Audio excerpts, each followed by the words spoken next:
Bienvenidos a Lifemaps. Juan Carlos Rubio, dramaturgo con mayúsculas. Es autor y director tanto de cine como de teatro. Algunas de sus obras son Las heridas del viento, La isla, Arizona, Lorca y un muy largo etcétera. Su currículum es tan extenso que da un poco de vértigo bucear en él. Empezó como actor, pero enseguida pasó a escribir guiones para televisión para series tan conocidas como Farmacia de Guardia, Pepa y Pepe y un montón más. De escribir guiones para televisión pasó a escribir y dirigir obras de teatro y cine. Estas obras han recorrido el mundo, se han visto además de en España, en Europa, en Estados Unidos, en Australia. Con este carrerón también colecciona premios, como por ejemplo el Premio Lope de Vega de Teatro o el Premio de Teatro SGAE, y no sigo, que la lista es muy larga. Juan Carlos se describe como un cuentista que adora contar historias, y por eso tenemos hoy el placer de contar con él en Lifemaps, para que nos cuente. Juan Carlos, bienvenido, ¿qué tal estás? Bastante bien, teniendo en cuenta la que está cayendo. Creo que soy un privilegiado, la verdad, comparado con otra mucha gente que tiene que estar en el frente ahora mismo luchando contra esta enfermedad o que no tiene recursos para poder estar en casa cómodamente. Me siento privilegiado y doy las gracias al universo, a la vida y a todo por tener, la verdad, esta plataforma desde la que puedo estar en casa y aprovechar el tiempo creando. Así que estoy bastante bien, deseando que acabe, pero bastante bien. Un poco como todos, pero veo que muy positivo, una actitud muy positiva, desde luego. Hay que tenerla, yo creo que en la vida en general, no solamente en esta reclusión a la que el virus nos ha visto obligados a hacer, sino que la actitud positiva es parte al menos de mi planteamiento vital. Siempre he intentado y siempre seguiré intentando que ese sea el planteamiento de vida que tengo, la positividad. Fantástico. Juan Carlos, quería preguntarte, bueno, tú sabes que en Life Maps nos interesa muchísimo el tema de las relaciones, la complejidad, la riqueza de las relaciones humanas. Entonces tú como creador, tú creas personajes, creas relaciones de esos personajes. ¿En qué te basas para crear esos personajes tan intensos que llegan al corazón y que hace que el público viva a través de sus ojos y sienta a través de sus ojos el rato que dura la película, incluso puede que después, porque sigues como reflexionando sobre ello? Y la pregunta es, ¿en qué te basas? ¿Cómo creas esa riqueza? Yo creo que de los únicos lugares posibles que los creadores podemos crear, ¿no? Uno de los lugares, evidentemente, es nuestra experiencia, es nuestra vida, es lo que hemos sentido, lo que hemos vivido, lo que hemos temido, lo que hemos deseado. Hay una riqueza extraordinaria.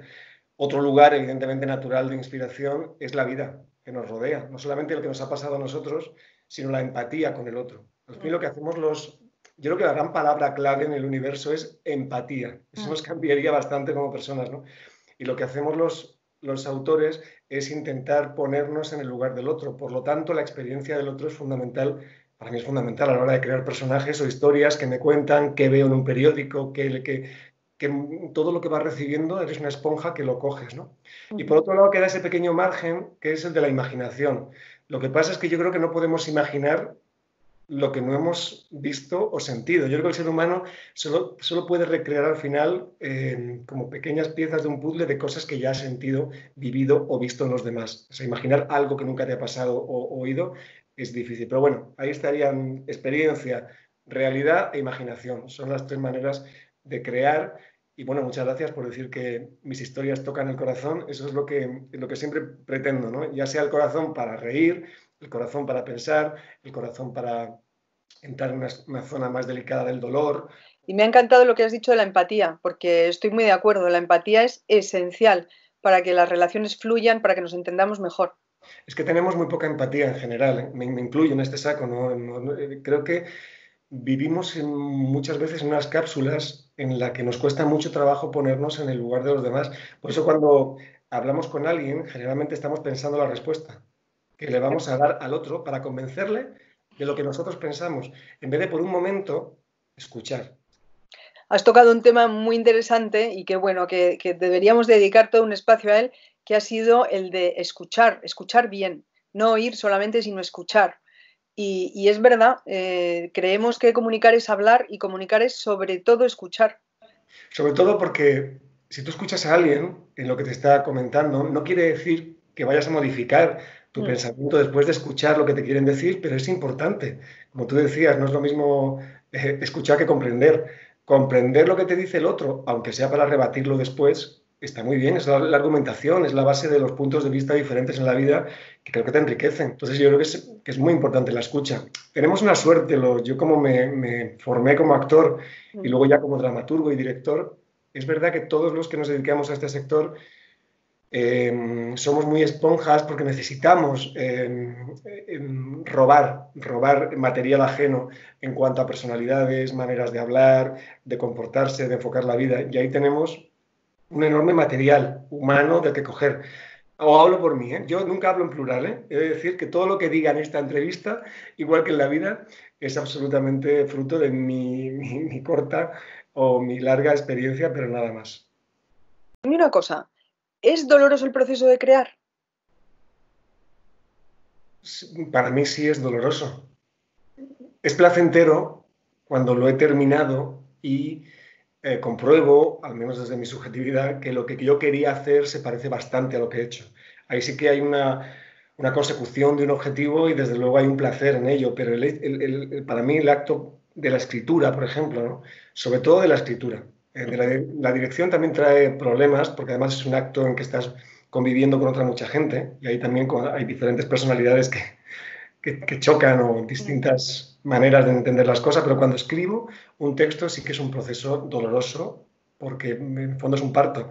Estás sacando de ti a un nuevo ser y sin epidural y nada de esto. Es como, venga, fuera. Así que hay un dolor, pero lo acepto. Pero el dolor ese es porque estás dando parte de tus vivencias, que a lo mejor algunas son dolorosas, o porque te puede frustrar en algún momento no conseguir lo que querías conseguir y te está costando. Depende del tipo primero de texto que esté escribiendo. El texto de la isla es un texto de los últimos que he escrito, un espectáculo para Histrión Teatro. Es un texto que habla del dolor profundo. Es una relación, una pareja que tiene un hijo con una discapacidad y se enfrenta a un dolor muy determinado por un accidente de ese hijo, ¿no? Escribir ese texto fue doblemente doloroso. Y fue doloroso por lo que tú decías también, ¿no? Porque a veces no sé si estoy dando de mí todo lo que debo dar, lo que puedo dar. Hay un nivel de exigencia muy alto y eso se transforma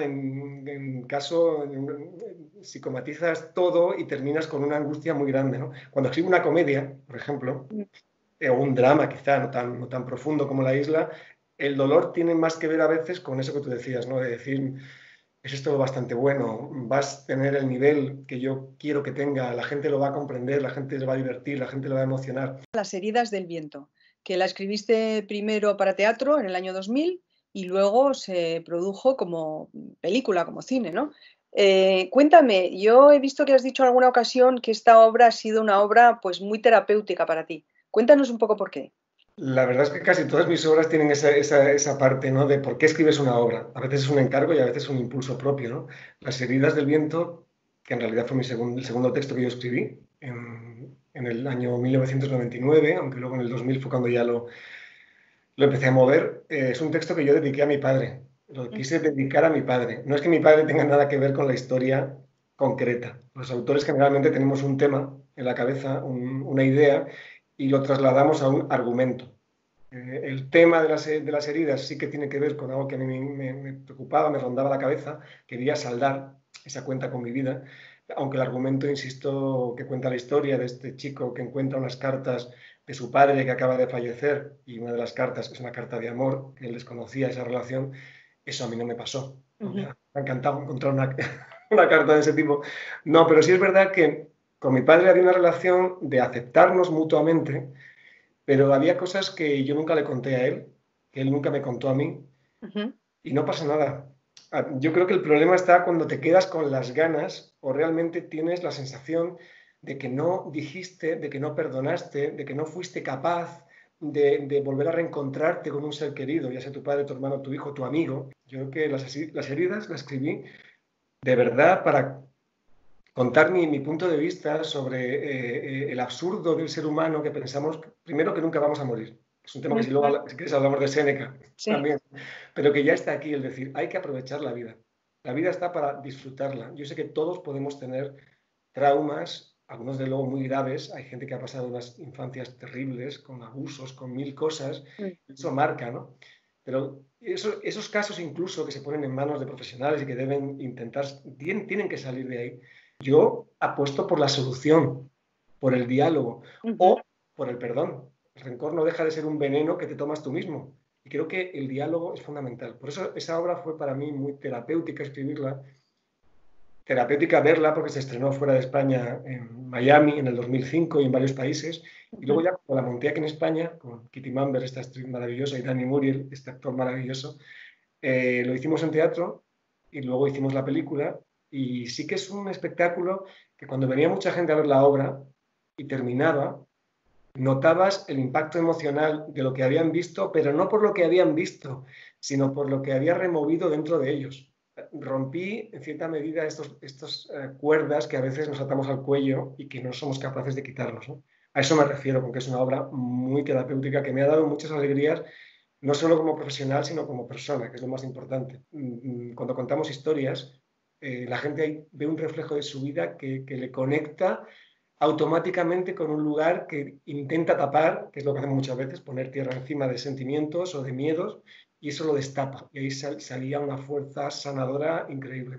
Creo que ir a un teatro, desconectar el móvil, por favor, durante la función, estar ahí sentado con otras cientos de personas juntos, viviendo un espectáculo único. Eso es insisto, esa cosa litúrgica que antes te decía, casi religiosa, es un acto maravilloso de reunión social, ¿no? De que vuelves a estar con otras muchas personas, ríes a la vez que 500 personas, te emocionas a la vez, y creo que es un tipo de comunicación brutal. Juan Carlos, tú además de ser artista, estás rodeado de ellos en el trabajo, en amigos. Supongo que tu mundo es un mundo de artistas. Por fuera se ve como que las relaciones de pareja, por ejemplo, son menos sólidas en el mundo de la farándula, digamos. ¿Por qué crees tú que es esto? ¿Qué es lo que hace que sea más difícil mantener una relación de pareja? La verdad es que yo no me considero artista, yo me considero un artesano. Yo creo que lo que hago es artesanía, que es una cosa maravillosa, no tengo esa sensación de ser artista. Sí que estoy rodeado de muchos artistas. Es difícil mantener una relación, yo creo, en mi caso te hablo, ¿no? Cuando yo trabajaba de actor tenía que viajar mucho. Toda esta profesión que tenemos del teatro es muy nómada. Eso hace que estés separado mucho tiempo. Yo creo que el roce hace el cariño, esa frase de toda la vida. Realmente la convivencia cotidiana, aunque haya algún día de ausencia, eso ayuda a estrechar unos lazos.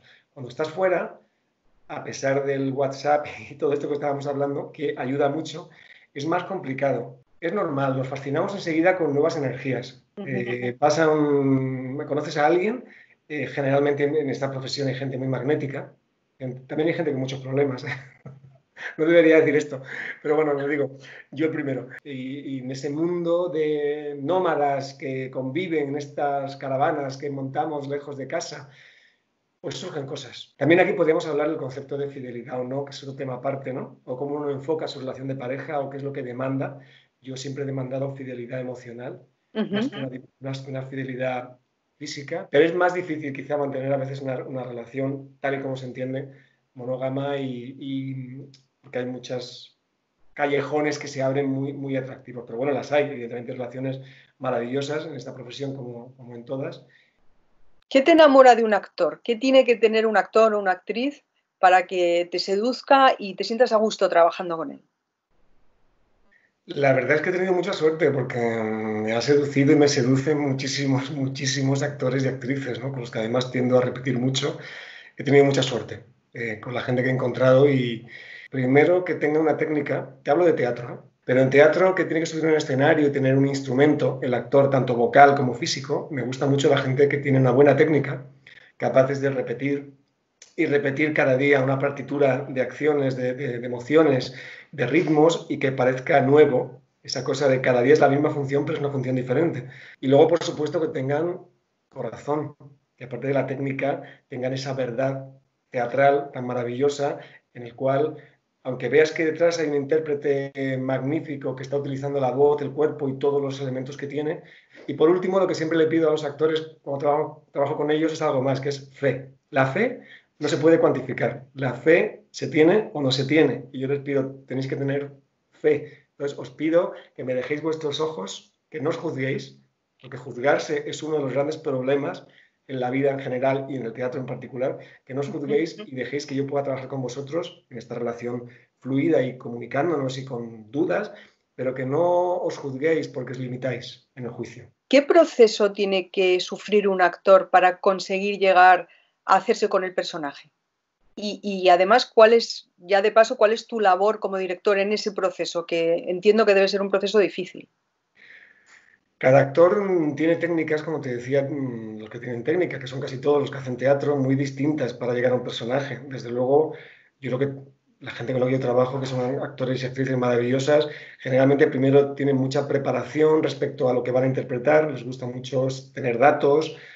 Si tienen que interpretar a una persona con una discapacidad, desde luego ven vídeos, se reúnen, leen, charlan, o sea, tienen un grado, pero creo que es muy importante, como hago yo cuando voy a escribir, tener a la espalda una mochila llena de información que luego puedes utilizar o no, pero saber cómo son las cosas te permite poder recrearlas o cambiarlas, pero sí con una base documental importante, eso es muy, muy importante.